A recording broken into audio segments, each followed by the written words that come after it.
Hello दोस्तों, कैसे आप सब? केम छो? आप सभी का स्वागत करती हूँ। मैं Sanam Patel. Praise the lord. चलिए शुरू करते हैं हमारी आत्मिक जीवन में सकारात्मक बातों के साथ। आज हम बात करेंगे नम्रता के ऊपर। हम्बल, नम्र बनो। जो हम में से बहुत सारे लोग सोचते हैं कि नहीं यार, मैं तो बहुत नम्र हूँ, मैं तो डाउन टू अर्थ हूँ, मगर ऐसा होता नहीं है। हमारे अंदर कहीं ना कहीं किसी न किसी प्रकार का अहंकार, घमंड, अपने आप को बेस्ट समझने की आदत जरूर होती है। परमेश्वर का वचन कहता है, याकूब अध्याय 4 वचन 10, प्रभु के सामने दीन बनो तो वो तुम्हें शिरोमणि बनाएगा। प्रभु चाहते हैं कि हमें परमेश्वर के वचन के अनुसार जीवन जीना चाहिए। हमें अहंकार त्याग कर परमेश्वर के सामने नम्र होना है, उस पर निर्भर रहना है, उस पर डिपेंड रहना है, तो वो हमें सही समय पर आदर और ऊंचाई प्रदान करता है, हमें ऊंचे पद पर ले जाता है। परमेश्वर कहते हैं कि हमें अपने आप को प्रभु की उपस्थिति में छोटा और विनम्र समझना चाहिए। बहुत से लोगों को मैंने देखा है अपने आप को इतना बड़ा और इतना तुर्रमखान, इतना मतलब महानतम भी कहलाना पसंद करते हैं, लेकिन महान तो प्रभु है ना। प्रभु के अलावा कोई महान हो सकता है कि अपने आप को छोटा समझो, विनम्र करो। परमेश्वर का वादा है, जो स्वयं को दीन करते हैं उन्हें परमेश्वर स्वयं ऊंचा उठाते, शिरोमणि बनाते हैं। अहंकार से दूरी, घमंड करने की बजाय है ना, ईश्वर की महिमा और आज्ञाकारी पर जोर देना चाहिए। हम हमारे परमेश्वर की आज्ञाओं को मानेंगे, उसकी आज्ञाओं का पालन करेंगे, तो परमेश्वर जो कहता है ना कि प्रभु की दृष्टि में जब हम नम्र बनते हैं तो वो हमें ऊपर उठाता है। और अहंकार हमेशा पतन से पहले आता ही है। अहंकार हमें पतन की ओर ले जाता है, परंतु परमेश्वर नम्रता को पुरस्कार देता है, पुरस्कृत करता है। अपने आप को नम्र करने का अर्थ है ये पहचानना कि हमारा जो मूल्य है, हमारी जो कीमत है, केवल और केवल सिर्फ और सिर्फ परमेश्वर से आती है, क्योंकि उसी से हम जीते हैं ना, चलते हैं, हमारा अस्तित्व है। प्रभु ने पूरी सृष्टि की रचना की है, परमेश्वर ने हमें बनाया अपने स्वरूप में, और प्रभु चाहते कि हम जयवंत हो, विजय हो। प्रभु ये नहीं चाहते कि हम अहंकार और पतन की ओर जाके अपने आप को, कहते ना, तबाह कर दे, नष्ट कर दे, निष्ठ नाबूद कर दे। प्रभु की इच्छा जो है उसके अनुसार अगर हम चलते हैं तो प्रभु जो वादा करते हैं बाइबल में, वचन जो उसके कहते हैं, वो एकदम, कहते हैं, दो धारी तलवार के समान है। प्रभु के सामने अपने आप को नम्र करने से वो तुम्हें ऊंचा उठाएगा, तो वो ऊंचा उठाएगा, वो कभी नहीं पलटता। ये वचन विश्वासियों के प्रभाव अपनाने के लिए उत्साहित करता है, प्रोत्साहित करता है, परमेश्वर पर अपनी निर्भरता को स्वीकार करने के लिए प्रेरित करता है, और वादा करता है कि ऐसा करने से परमेश्वर उन्हें ऊंचा उठाएगा। और परमेश्वर जब ऊंचा उठाता है ना, तो क्या कोई नीचे कर सकता है? कोई नीचे गिरा सकता है? सोच के देखिए, नामुमकिन है, इम्पॉसिबल है, पॉसिबल ही नहीं है। क्योंकि अगर परमेश्वर ने ऊंचा उठाया है तो कोई आपको इस संसार में नीचा दिखा जाए या नीचा कर जाए, ये हो ही नहीं सकता। ईश्वर हमसे ना इस संसार के तरीकों को त्यागने को कहते हैं, जिससे हम उस चीज़ों का पीछा करते हैं। इसकी बजाय हमें परमेश्वर के वचन पर मनन करना चाहिए, पीछा करना चाहिए वचनों पर, हमें उस पर भरोसा करने के लिए कहता है। जब सही समय आएगा तो वो हमें ऊंचा उठाएगा। बिना स्वयं उस महिमा को प्राप्त करने की कोशिश करना गलत बात है। इसके लिए सच्ची विनम्रता की आवश्यकता ज़रूरत है, बहुत ज़रूरत है। हमें सच्चे हृदय से होना चाहिए नम्र, दिखावा करने के लिए नहीं। भाई बहुत लोग देखा है मैंने, धरती पे दिखावा करने के लिए अपने आप को हाँ जी, जी बोलिए, जी कहिए, जी, अंदर से बिल्कुल वैसे नहीं होते, बहुत खतरनाक होते। प्रभु ऐसे लोगों को नहीं बोल रहे, सच को चाहता है प्रभु। नम्र बने, हम्बल बने, परमेश्वर की महिमा करे, परमेश्वर की बातों को माने। प्रभु वचन में कहते हैं मत्ती अध्याय 23:12 में, जो कोई अपने आप को बड़ा बनाएगा वो छोटा किया जाएगा, और जो अपने आप को छोटा बनाएगा वो बड़ा किया जाएगा। मतलब जो अपने आप को कहते हैं ना, मैं तो ये, मैं तो वो, मैं तो वो, उसको प्रभु क्या करेगा? छोटा कर देगा। और जो अपने आप को छोटा समझता है, नम्र समझता है, प्रभु के आगे अपने आप को, कहते हैं, हृदय को क्लीन रखता है, मानता है कि हाँ मुझसे ये गलती हुई है प्रभु, मुझसे ये मिस्टेक हुई है, प्रभु उसे बड़ा बनाएगा।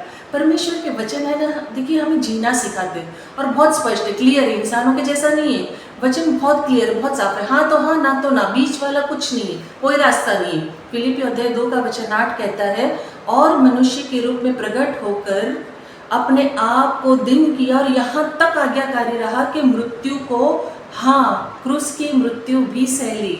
यीशु मसीह से सीखो कि कैसे नम्र बना जाता है। वो हमारा पिता परमेश्वर है, वो हमेशा कहता है कि उसके नक्शे कदम पे चलना है।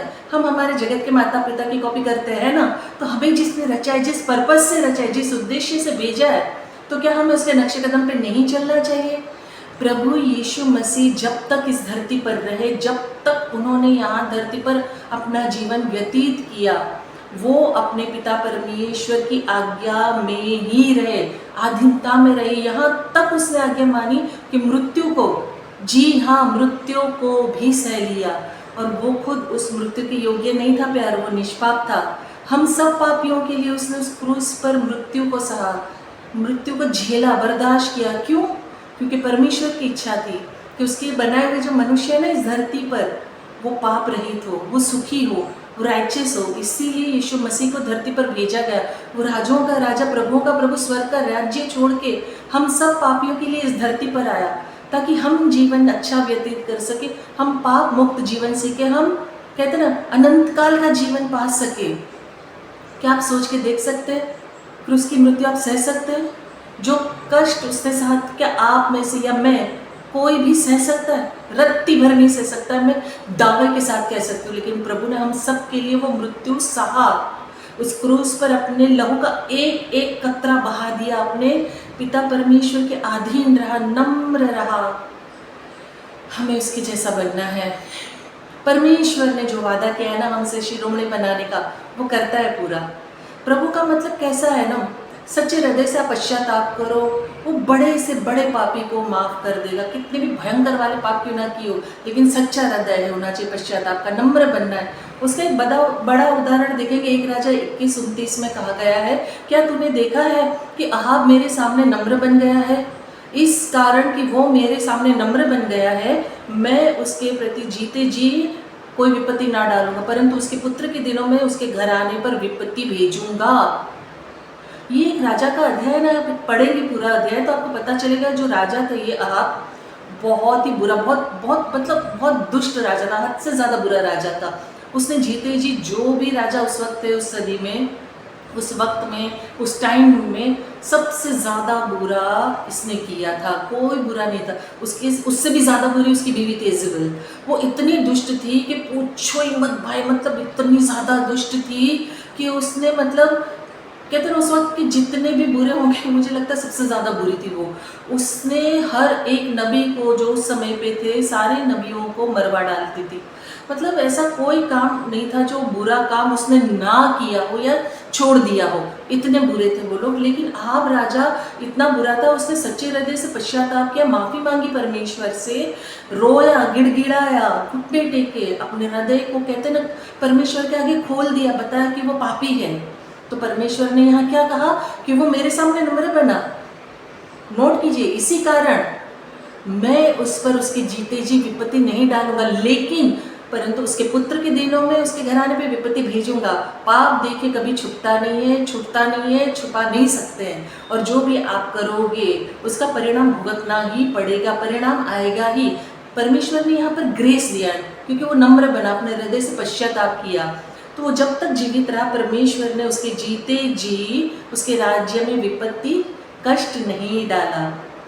तो परमेश्वर जो है ना, परमेश्वर ने सब कुछ समय के लिए, कहते हैं उसको कुछ समय के लिए बख्श दिया था, बिकॉज उसने माफ़ी मांगी थी। उसी प्रकार ये पापी था, जैसे ढेर सारा पाप करता था, उसकी बीवी भी, तो कुछ समय का यहाँ उपयोग है, क्योंकि कंप्लीटली नहीं छोड़ा गया उसकी वाइफ की तरफ, पूरी तरह पलट जाए, पूरी तरह कहते पूरे राज्य में चलिए, जी जान लगा दीजिए, आज्ञाकारिता में रहिए, अधीनता में रहिए। तो देखिए क्या महिमा करता है परमेश्वर।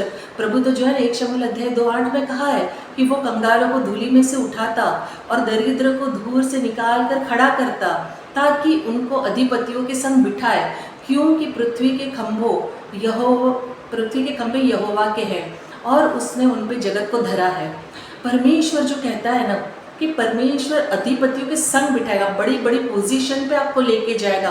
पृथ्वी के जो कहते हैं ना खंबे है ना, वो उसमें जगत जो खड़ा है, परमेश्वर ने देखिए हर कण से मण उसने बना हुआ है प्यारो। तो वो कहता है कंगाल को धूल में से उठा के बढ़ाएगा, तो बढ़ाएगा ही। परमेश्वर कहता है कि वो अधिपतियों के बीच में बिठाएगा, तो वो बिठाएगा, वो बड़े लोगों के बीच में खड़ा करेगा, तो वो करेगा। मतलब ये पुराने नियम में जो इस तरीके से जो बात की गई है, और आज के ज़माने में अगर हम समझे या देखें या सोचे, तो परमेश्वर की महिमा देखिए, जो कल थी वो आज भी और आने वाले युग में भी वही रहने वाली है। वो कभी नहीं बदलती, आदि से अंत तक एक समान है। वो अपनी महिमा के विपरीत कभी नहीं जाता है। आज आप देखिए क्रिकेट जगत में, देखिए क्रिकेट के अगर आप फैन हैं, दोनों ही बच्चे फीमेल में देखिए जेमिमा ने कितनी महिमा की, क्या ही महिमा हुई है कि उसके द्वारा परमेश्वर ने अपने बच्चों को ऐसा नाम दिया, ऐसा ऊंचा उठाया है कि परमेश्वर के नाम को महिमा मिली और पूरी दुनिया ने जाना, देखा, पूरी जगत ने देखा। ऐसा नहीं है कि एक भी मनुष्य होगा मेरे हिसाब से जो बचा हो जिसको ये पता ना हो कि यीशु मसीह कौन है, जिंदा खुदा है। यीशु मसीह हमारा कार्यरत में 24 घंटे 24 आवर्स लगा रहता है। परमेश्वर के कार्य है ना अपरंपार, अद्भुत है, बहुत अद्भुत है। उसे समझ पाना हर किसी के बस की बात नहीं होती। जिसे मैं बात कर रही थी क्रिकेट जगत की, परमेश्वर ने देखिए किस तरीके से कि आप देखिए कि फीमेल का जो जेमिमा थी उसके ज़रिए परमेश्वर ने इंडियन टीम को जिता दिया है ना। उसी प्रकार मेल में संजू सैमसन की वजह से पूरी इंडियन टीम को जिता दिया। तो परमेश्वर जो है ना अपने बच्चों को ऐसा उठाता है, जेमिमा या संजू जो भी, दोनों बच्चों को प्रभु ने ऐसे ऊंचे स्थान पे रखा कि खुद की महिमा की और बच्चों ने भी प्रभु की महिमा की। खड़े रह के पूरे इतनी भीड़ में स्टेडियम में उसका नाम लिया और उसे थैंक यू कहा। प्रभु की महिमा, परमेश्वर ने हमें यहाँ पे पहुंचाया। ये हम्बलनेस है, ये नम्रता है कि जो कुछ हूँ मैं प्रभु की वजह से हूँ, जो जगह पे मैं हूँ प्रभु की वजह से हूँ, जो पोजीशन में हूँ मैं वो प्रभु की वजह से हूँ। बहुत लोगों की क्या प्रॉब्लम होती है, बहुत सारे अमीरी में आ जाते हैं, घर गाड़ी बंगले बैंक बैलेंस बहुत बन जाता है, ये मेरी मेहनत, ये मैंने कमाया, ये मेरा है, ये मैंने एफर्ट की। भाई मेरा मेरा कुछ नहीं होता है। मेहनत जो आपने की, प्रभु ने उस लायक आपको बनाया है। जो कुछ भी आपने अचीव किया है वो परमेश्वर की दया कृपा अनुग्रह है आपके ऊपर। तो प्रभु को महिमा देनी चाहिए कि प्रभु धन्यवाद तूने मुझे इतना सुंदर कर दिया, धन्यवाद तूने मुझे गाड़ियाँ दी, धन्यवाद तूने मुझे बैंक बैलेंस दिया, धन्यवाद इतने सुंदर परिवार के लिए। इसे सही तरीके से प्रभु तो बनाए रखना, स्थायी रखना और तेरे उपयोग में इसे इस्तेमाल करूँ, ऐसा मेरा मार्गदर्शन करना। जैसे ये दोनों बच्चों ने किया, प्रभु ने उन्हें ऊंचे स्थान पर रखा, बिठाया, उनके द्वारा अपनी महिमा की, उनके जीवन में महिमा की। तो परमेश्वर का कार्य ऐसा ही होता है। वो अपने नाम के निमित्त कभी पीछे नहीं हटता है प्यारों, कभी नहीं हटता है। भजन संहिता 113 साथ कहता है कि वो कंगाल को मिट्टी पर से और दरिद्र को धूल पे से उठाकर ऊंचा करता है। चाहे आप कितनी भी दरिद्रा में का क्यों ना हो, कंगाली में क्यों ना हो, परेशानी में हो, दुख में हो, कष्ट में हो, लेकिन आप सच्चे हो, आपका पश्चाताप सच्चा है, आपका हृदय क्लियर है, तो परमेश्वर आपको ऊंचा जरूर उठाएगा।